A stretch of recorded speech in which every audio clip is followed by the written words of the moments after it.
ब्रह्मांड का निर्माण हुआ, जिसमें एक छोटा सा बिंदु था, हमारी पृथ्वी। कई युगों के बाद पृथ्वी पर मानव वंश का जन्म हुआ। समय का कांटा चलता रहा और मानव जाति का विकास होता रहा। आदि मानव से शुरू हुए इस संक्रमण के हर युग में, हर सदी में मानव भटकता गया, और ऐसे भटकते हुए मानव को आयुष्य का सही मार्ग दिखाने के लिए किसी न किसी विभूति ने हमेशा जन्म लिया। हमारे युग में 19वीं सदी में ऐसी ही एक दिव्य आत्मा पृथ्वी पर प्रकट हुई।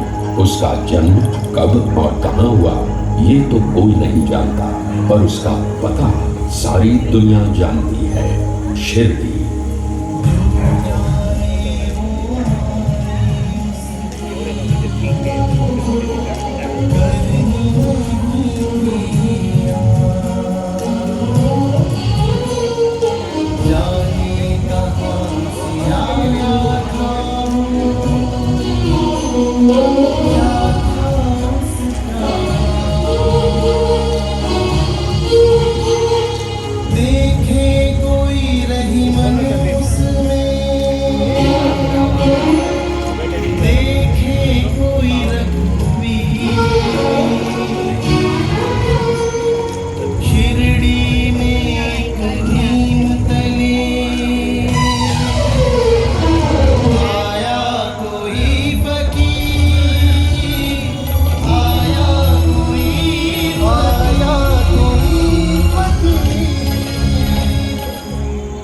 बदन पर कफनी, सर पर रुमाल, लंबे हाथ और कृपालु आंखों वाले इस फकीर ने गांव की एक पुरानी टूटी फूटी मस्जिद में अपना डेरा डाल दिया और इस मस्जिद का नाम रखा द्वारका माई।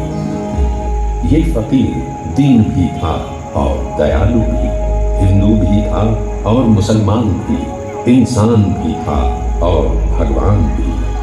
शिरडी में खंडोबा के भक्त महर्षा पति ने जब इस फकीर को देखा तो अनायास ही वे पुकार उठे, मेरे साईं। आज वही साईं पूरी दुनिया का साईं बाबा बन चुका है। बाबा के दरबार में किसी से घृणा नहीं, किसी से द्वेष नहीं है, तो सिर्फ प्रेम और क्षमा। समय चलता गया और बाबा की कीर्ति एक सुगंध की तरह सारी दुनिया में फैल गई। दादा साहेब खापर्डे से लेकर लोकमान्य तिलक तक कितने समाज मान्य नेता सिर्फ बाबा से मिलने और उनका आशीर्वाद लेने इसी शिरडी में आ चुके हैं। पंच तत्व हो वश में जिसके, उसको क्या घरवा, उसे तो अनुकूल सभी दिशाएं, घर सारा संसार, घर सारा संसार, घर सारा संसार, घर सारा संसार। सच्चे प्रेम से शिरडी में आने वाले किसी भी भक्त को बाबा ने कभी खाली हाथ वापस नहीं भेजा।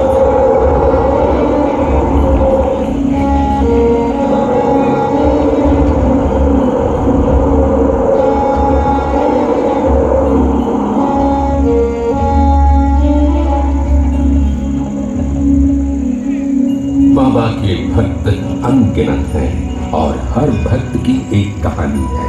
उनके लिए ये कहानी नहीं बल्कि बाबा के आशीर्वाद का चमत्कार है। 100 साल से ज्यादा समय बीतने के बाद भी ये कहानियां शिरडी के साथ हमेशा हमेशा के लिए जुड़ी हुई है। बाबा की मानव जाति को सबसे बड़ी देन अगर कोई है तो वो है उनका मंत्र, श्रद्धा और सबूत। जीवन में ये मंत्र किसी भी संकट से आपको मुक्ति देगा। आपको सिर्फ अपने आदर्शों पर श्रद्धा रखनी है और मन में धीरज। जीवन का पूरा अर्थ इन 2 शब्दों में बाबा ने बताया है। वो नीम का पेड़ ये द्वारका माई, बाबा की ये धुनी, ये सब आज एक कभी न मिटने वाला इतिहास बन गए हैं। पूरी दुनिया से यहाँ भक्त आते हैं और उनके मुंह में एक ही बात होती है, बाबा का बुलावा आया है। बाबा के दरबार में कोई धर्म नहीं, कोई जाति नहीं, कोई अमीर नहीं, कोई गरीब नहीं। यहाँ आने वाला हर मनुष्य सिर्फ बाबा का भक्त होता है। हर एक की कामना पूरी करने वाले बाबा कहते थे, सबका मालिक एक। आज आप भी इसी पवित्र शिरडी में बाबा के दर्शन लेने के लिए आए हैं। आपकी भी सभी इच्छाएं पूरी हो जाएं। साईं तीर्थ की शुभकामनाएं हमेशा आपके साथ हैं।